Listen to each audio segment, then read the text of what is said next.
ହଉଛି ନୂଆଖାଇ ପର୍ବଟା କେବଳ ପଶ୍ଚିମ ଓଡ଼ିଶାର ନୁହେଁ, ଏଇଟା ସମଗ୍ର ଓଡ଼ିଶା। ନୂଆଖାଇ ହଉଛି ଲକ୍ଷ୍ମୀଙ୍କ ପୂଜା, କିନ୍ତୁ ପୂର୍ବ ଓଡ଼ିଶାରେ ଆମେ ଉତ୍ତର ଓଡ଼ିଶା ଦକ୍ଷିଣ ଓଡ଼ିଶା କଥା ମୁଁ କହିପାରିବିନି, କିନ୍ତୁ ପୂର୍ବ ଓଡ଼ିଶାରେ ନୂଆଖାଇ ପାଳନ ହୁଏ ମାନେ ଗଣେଶ ପୂଜା କିଏ କରେ ଇନ୍ଦ୍ର ପୂର୍ଣ୍ଣିମା ଦିନ ପୂର୍ବ ଓଡ଼ିଶାରେ ପାଳନ କରନା ପୁରା ନୂଆ ଖିଆ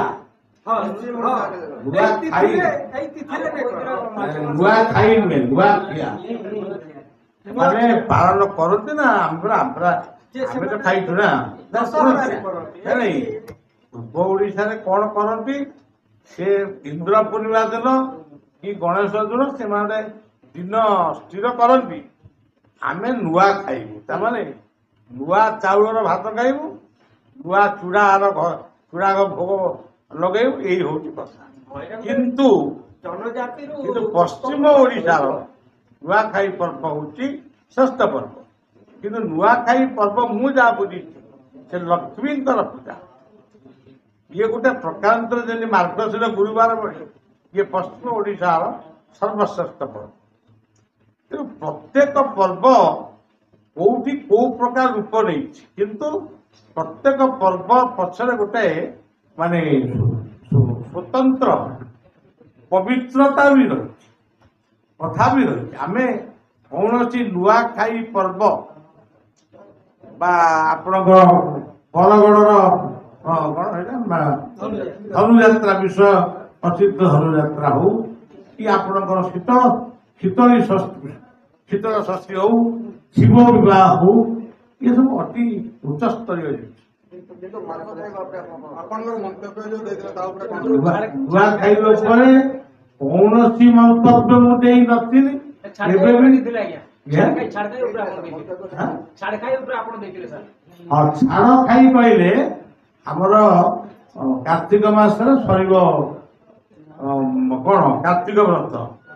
କାର୍ତ୍ତିକ ବ୍ରତ ସରିଲା ପରେ ପୂର୍ବ ଓଡ଼ିଶାର ଲୋକଙ୍କ କଥା ମୁଁ କହୁଛି, ସେମାନେ ଆମିଷ ଖାଇବେ।